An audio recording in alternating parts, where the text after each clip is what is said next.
Merci. Merci à vous.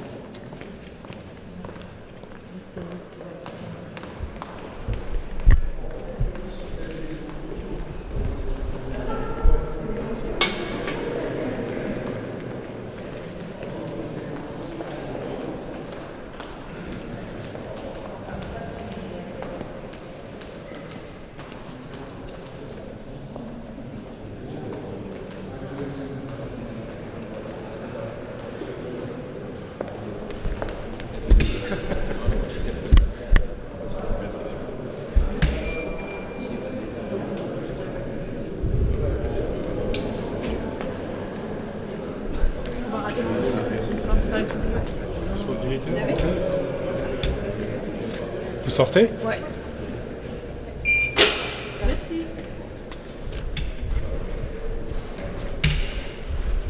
Tu sens quelque chose? Non, ça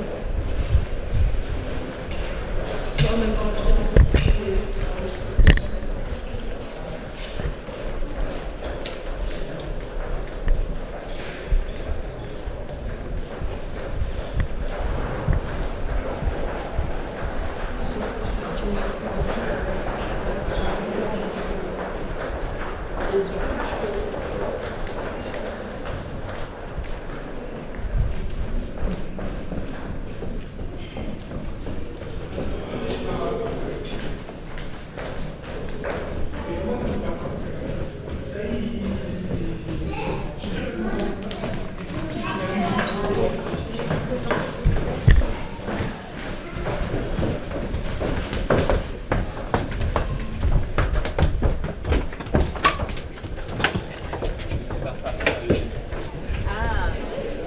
Maintenant, il y a la fête dans les salons.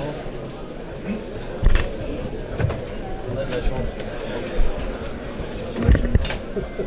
Un moment à attendre.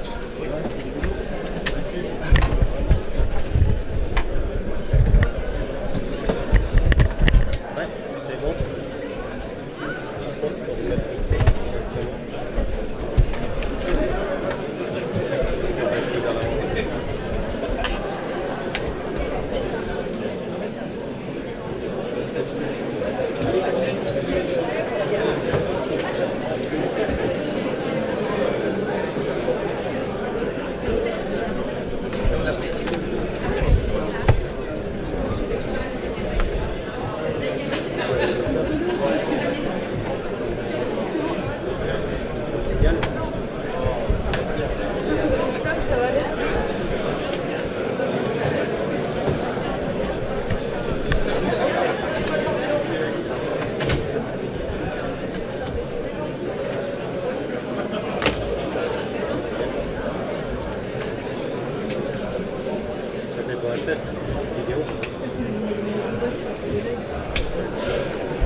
C'est bon, tu passes?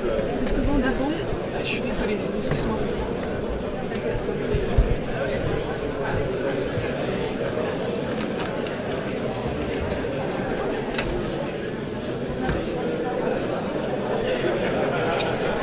Je sais pas comment tu t'appelles. Caroline. Caroline. Et si je suis Marie, si je suis comme ça, est-ce que je te gêne ou pas ici? Pas du tout. Non, ça va, tant que je ne filme pas à droite. En fait, c'est une question de job. C'est toujours mon problème. Je dis Marie aussi, le message. Exactement, n'hésite pas.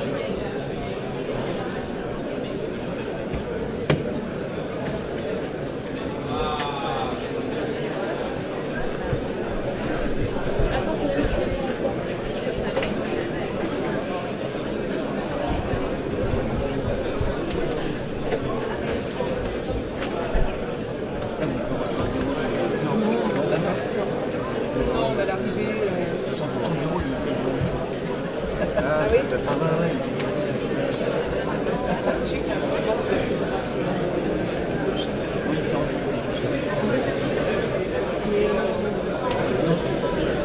J'ai que des centres dans la course. Non, on est vraiment sur le palier, on a vu l'arrivée, l'embrassade.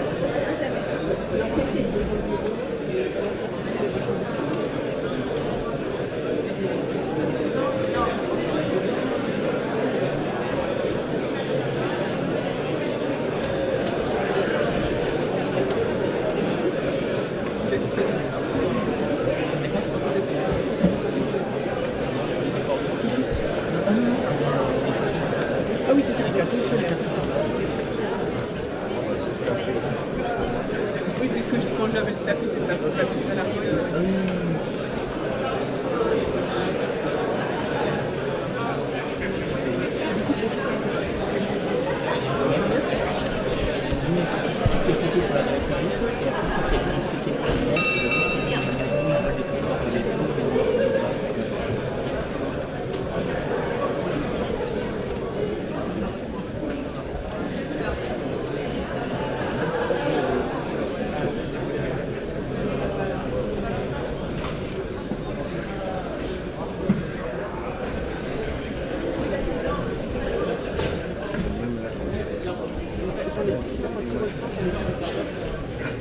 Nous allons reprendre la séance. Je ne porterai pas l'écharpe à chaque conseil de page. Ou peut-être, pardon. D'abord, avant de commencer mon discours, vous dire quelques mots plus personnels. Je voudrais m'adresser à chacune et à chacun d'entre vous. D'abord, pour vous féliciter pour votre élection au sein de l'Assemblée délibérante de la Ville de Paris, le très célèbre Conseil de Paris, et l'honneur et la fierté qui est le nôtre d'y siéger. Je voudrais adresser un message particulier à l'ensemble des candidates et des candidats têtes de liste dans les arrondissements et en mairie centrale. Ça a été comme toujours une campagne passionnante, exigeante, parfois âpre, mais je sais que nous nous réunissons autour d'une passion partagée, avec des nuances, mais pour cette ville magnifique et que nous aurons toutes et tous à cœur de la servir. Et je veux enfin adresser un mot particulier à Rachida Dati et à Sophia Chikirou, qui étaient les têtes de liste du second tour, et leur dire que j'aurai à souhait de travailler avec elles et à travers elles, avec l'ensemble des groupes politiques de notre Assemblée. Je voudrais saluer le représentant du préfet de police et vous remercier d'être à nos côtés. Saluer mesdames et messieurs les conseillers de Paris, saluer monsieur le secrétaire général, cher Stéphane Leclerc, haute autorité pour les nouveaux de l'Assemblée de l'administration parisienne. Et vous dire que j'ai souhaité nommer Marie Daudet comme future secrétaire générale de la ville de Paris, qui sera votre interlocutrice régulière, notamment, je pense, au maire d'arrondissement.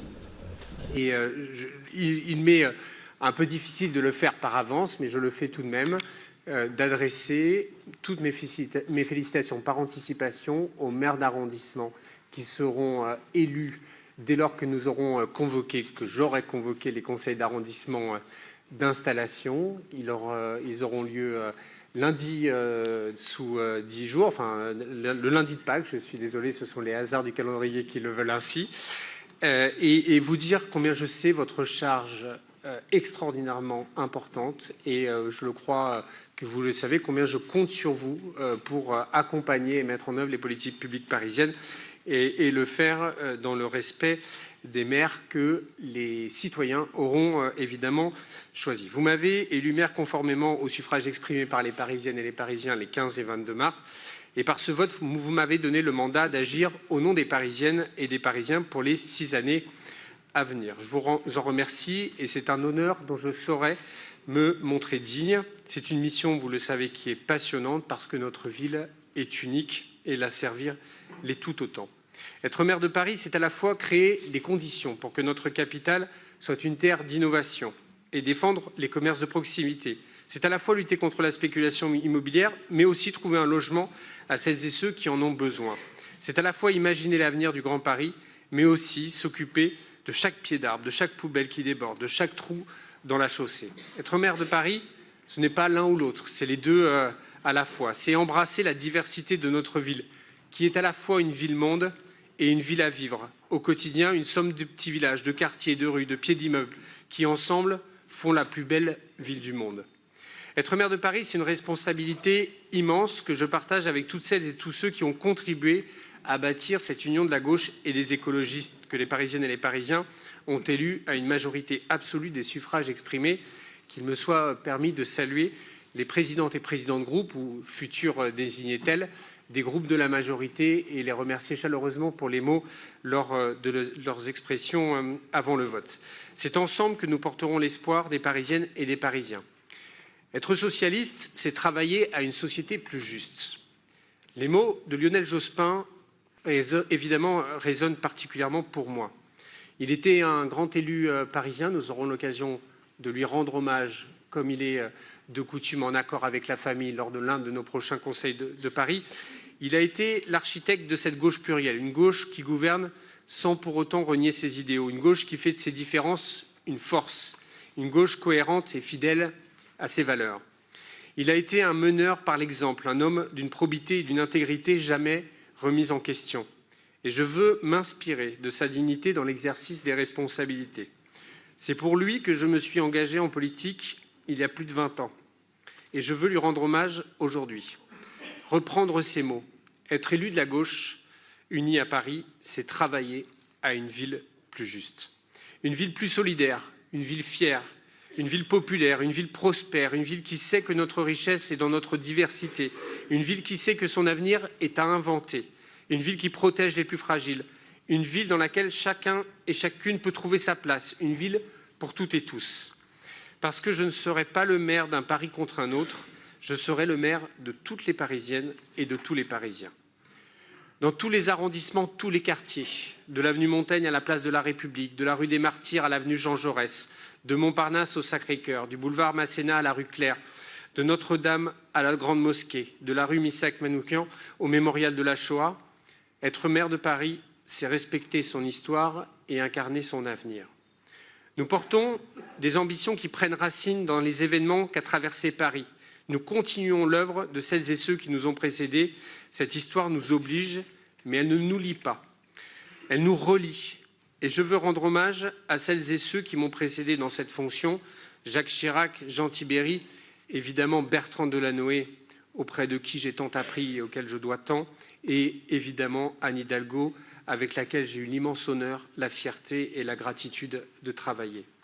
Et je veux lui dire, puisque je viens de la quitter il y a quelques instants, chère Anne, ton courage est un exemple pour nous tous. Tu as su engager notre vie dans une transformation nécessaire et salutaire. Le lien que tu as tissé avec les Parisiennes et les Parisiens est indéfectible. Ils se souviendront de tout ce qu'elle a fait pour notre ville. Et en tant que Parisien et en tant que maire, je veux lui dire merci.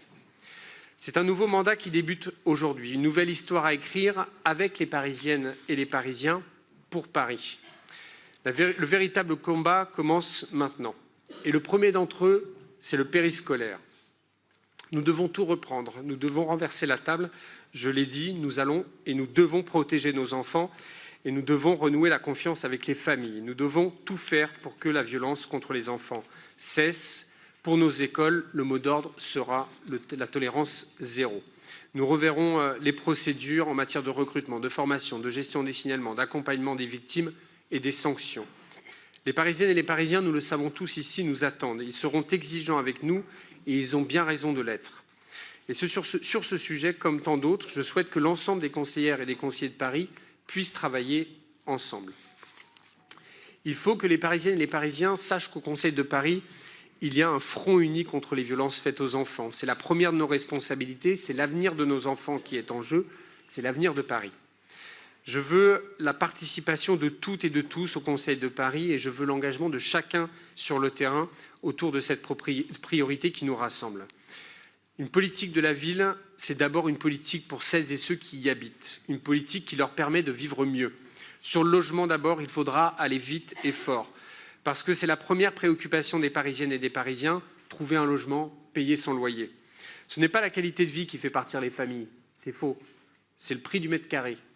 Et nous avons annoncé de nombreuses mesures lors de la campagne, 30 000 logements pour les plus modestes, nous le ferons évidemment, 30 000 logements pour les classes moyennes, nous le ferons, et le respect du droit des locataires sera une priorité absolue. Nous ferons respecter l'encadrement des loyers, nous ferons tout pour qu'aucun mètre carré à Paris ne soit inutile ou inutilisé. Parce qu'il est absurde que tant de Parisiennes et de Parisiens aient du mal à se loger quand on compte près de 300 000 logements vacants dans la capitale. C'est une question de simple bon sens. Sur le pouvoir d'achat aussi, il faut agir vite. La guerre en Iran aggrave une crise du pouvoir d'achat qui est là depuis longtemps. On ne sait pas quand reviendra la paix. Je veux évidemment avoir une pensée pour le peuple iranien et toutes les populations qui souffrent dans le monde, dans les zones de conflit. et penser à la communauté iranienne de Paris qui se bat pour la démocratie, notamment au sein du mouvement Femmes, Vie, Liberté. Les conséquences de cette guerre vont être terribles pour celles et ceux qui se serrent déjà la ceinture. Et nous vivons, disons-le, un choc pétrolier qui ne dit pas encore son nom. Les prix de l'énergie, notamment du gaz, ont augmenté et risquent d'augmenter encore. Cette situation rend d'autant plus urgente la mise en œuvre de la rénovation thermique des bâtiments. Nous allons donc aller plus vite et plus loin dans la transition écologique et l'indépendance vis-à-vis des énergies fossiles. Pour les Parisiennes et les Parisiens, pour leur pouvoir d'achat, pour leur qualité de vie, tous ces chantiers sont évidemment essentiels. Cette qualité de vie est aussi mise en danger quand on n'a pas les moyens de se soigner. Et nous allons, vous le savez, mettre en œuvre un grand plan en faveur de la santé publique et environnementale, et notamment en matière d'accès aux soins. Et je veux avoir un mot également pour la jeunesse. Les jeunes savent mieux que nous combien ils ont besoin de soutien. Ils sont de plus en plus nombreux dans les services psychiatriques, dans les services d'aide sociale, de plus en plus en détresse, de plus en plus isolés, de plus en plus en difficulté. Nous ne pouvons pas fermer les yeux sur ce que vit la jeunesse parisienne. Ils ont 20 ans, ils sont en souffrance et Paris doit être à la hauteur. Et c'est pourquoi nous mettrons en œuvre un grand plan de santé mentale pour les jeunes. Ils sont notre avenir. Je veux leur permettre de vivre le rêve que tant d'entre nous ont vécu, avoir la chance de nous y installer, avoir la chance d'y grandir, avoir la chance d'y construire notre vie. C'est une promesse parisienne que nous devons d'honorer. Cette qualité de vie, c'est aussi la richesse et la diversité de nos commerces de proximité. Ils sont un art de vivre parisien tout particulier. Les cafés, les restaurants, les commerces de bouche, les galeries d'art, ils font l'attractivité de notre ville. Certains sont en grande difficulté, certains vont bien. Mais il faut tous les défendre notre mode de vie, défendre notre identité. Que serait Paris sans ses cafés, sans ses terrasses ? Et vivre bien à Paris, ça veut dire aussi vivre en sécurité à Paris. Et pour ça, il faut être là. Il faut la présence sur le terrain. Je le dis évidemment aux côtés de la préfecture de police qui en a la charge première, mais vous dire que nous serons à vos côtés à travers la police municipale qui sera plus présente dans les rues, partout, tout le temps. Nous installerons des kiosques dans les lieux les plus difficiles pour abaisser les tensions et nous recruterons de nouveaux agents. Pour la sécurité des policiers municipaux eux-mêmes, évidemment, et pour que la police municipale puisse faire son travail en parfaite coordination, je souhaite proposer au préfet de police de le construire de façon totalement coopérative avec vos services et la bonne répartition des missions que nous construirons ensemble. La mission de la police municipale, c'est la tranquillité publique. C'est ce que lui fixe la loi comme mission, et elle doit se concentrer sur cette mission-là, et c'est aussi ce qu'attendent les Parisiennes et les Parisiens. Ils veulent une ville à vivre, une ville où la nature retrouve sa place, et je veux dire que dans cette campagne, je me suis réjoui qu'un grand nombre de listes qui se présentaient au suffrage ait porté la question de l'urgence climatique et la question de l'urgence écologique à l'agenda, et j'espère que nous nous retrouverons lors des grands chantiers de transformation qu'il faudra mener. Et nous allons travailler sur cette transition écologique pour rendre Paris plus belle, plus résistante aux canicules et aux inondations, plus agréable à vivre pour toutes et tous.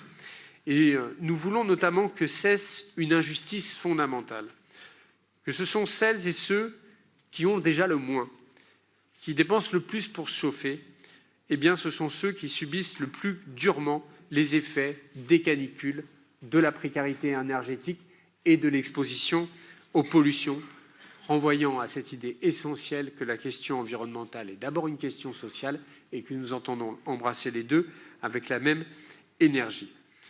Paris est, plus encore que n'importe quelle autre ville, une ville qu'on choisit et qui parfois nous choisit. Nous venons tous et toutes des 4 coins de France et du monde. Pourtant, dès que nous posons le pied sur le sol de Paris, nous devenons immédiatement, et pour la vie entière, des Parisiennes et des Parisiens. C'est l'histoire de notre ville. Et Paris ne peut pas fermer les yeux sur les Parisiennes et les Parisiens qui dorment dans la rue. Ce n'est pas seulement une exigence morale, ce n'est pas seulement une nécessité sanitaire ou humanitaire, c'est une question de dignité.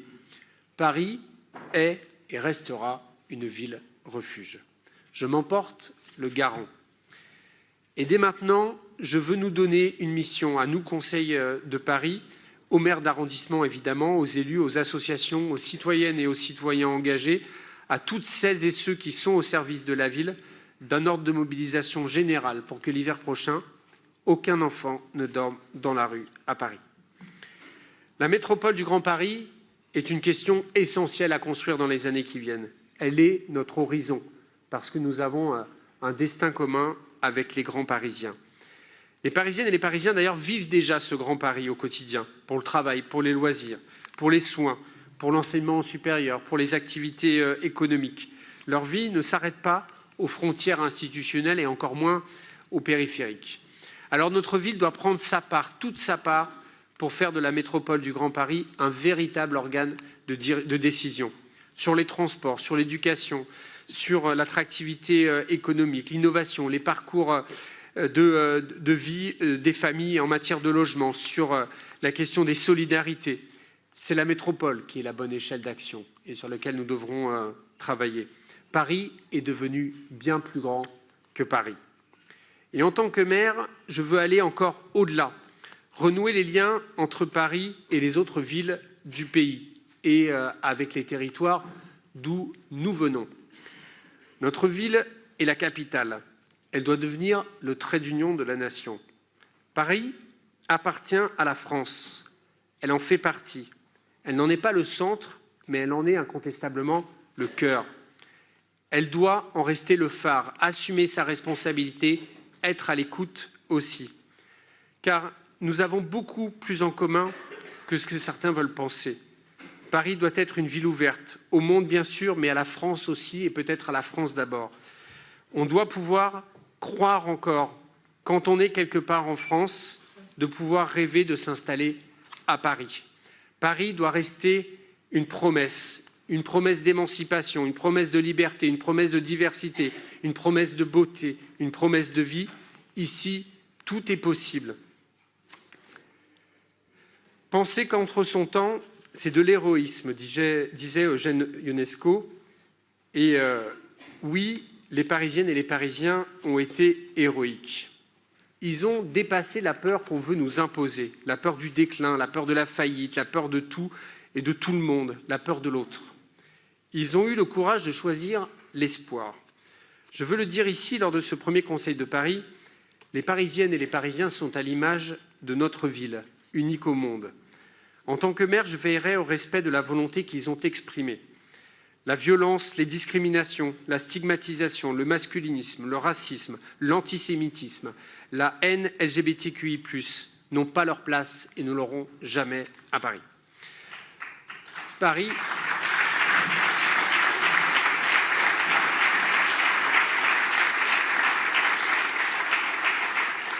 sera le cœur de la résistance dans la bataille culturelle qui se joue. Face au racisme, face à l'antisémitisme, face au fascisme, Paris résistera. Face au repli sur soi, à la haine de l'autre, Paris résistera.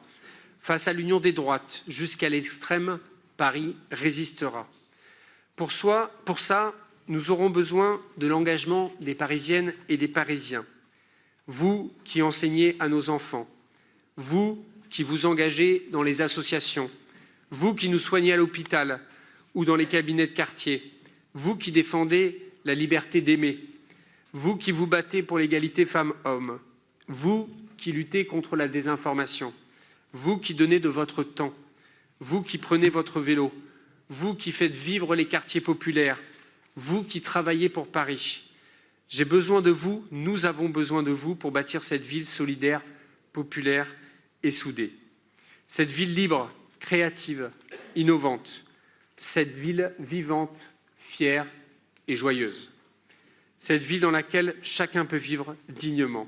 J'ai besoin de vous pour réaliser ce rêve qui porte un nom, Paris.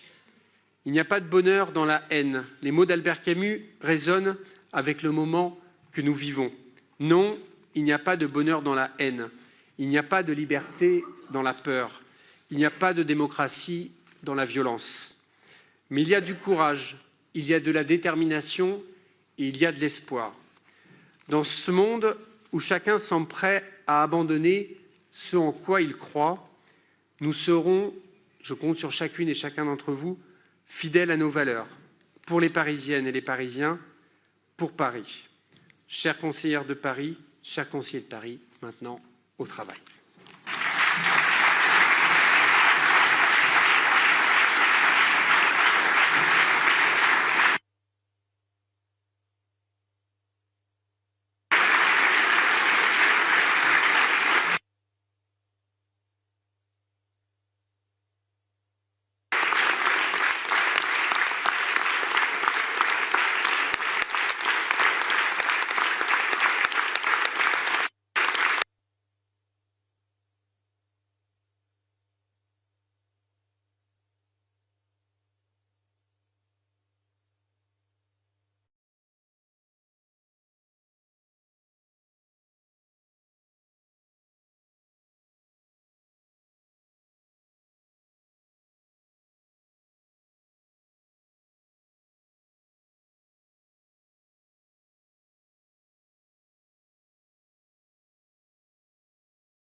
De nos prochaines séances.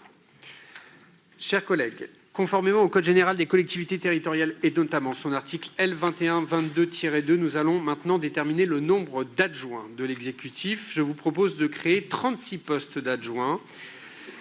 Mais bien sûr, ce sera une belle équipe pour travailler au service des Parisiennes et des Parisiens. Et Paris est un village, mais c'est un grand village qui demande de la disponibilité et de l'implication. Y a-t-il des demandes d'intervention? Madame Chikirou. Merci, Monsieur le maire. Félicitations pour votre élection. Toutefois, là, vous nous apprenez et vous nous annoncez quelque chose qui est assez choquant pour l'ensemble de cette Assemblée et vos promesses de campagne. Où est la rupture avec l'équipe précédente et toutes les critiques que vous avez pu porter contre Madame Anne Hidalgo? Je vous rappelle qu'il y a à peine quelques semaines, vous avez promis 25 millions d'euros d'économies qui vont être faites sur les dépenses de fonctionnement de l'hôtel de ville. Vous avez promis de réduire de moitié, de réduire en tout cas les enveloppes de déplacement, mais aussi de communication. Et là, voici que vous nous annoncez 36 délégations. Donc, j'imagine autant de cabinets où vous allez nous expliquer comment vous comptez répartir tout cela.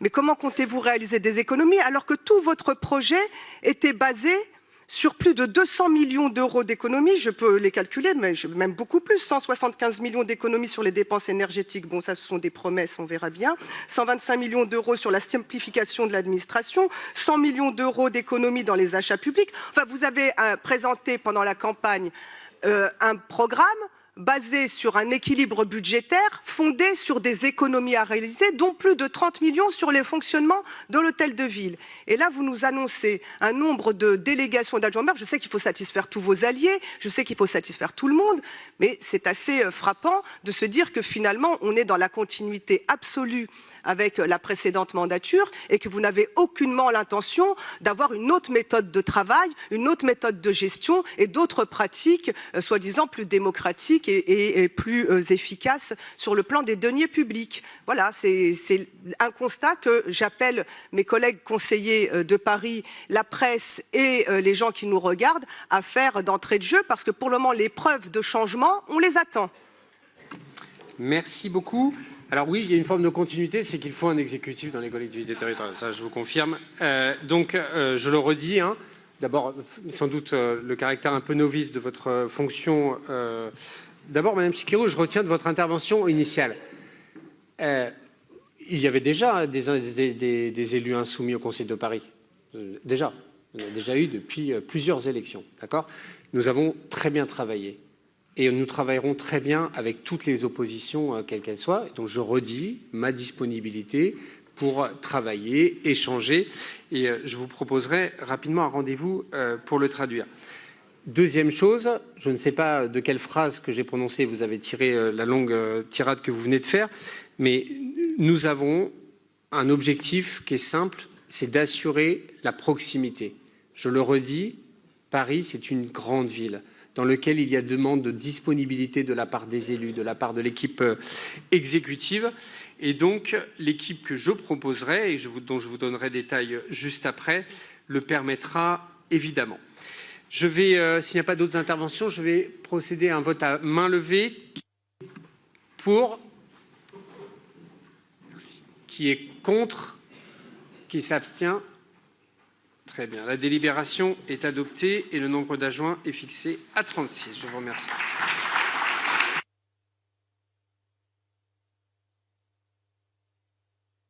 Alors, mes chers collègues, le nombre d'adjoints ayant été fixé, je vous propose d'élire comme adjoints les personnes suivantes. Je proposerai peut-être au nom que je lis, si vous l'acceptez.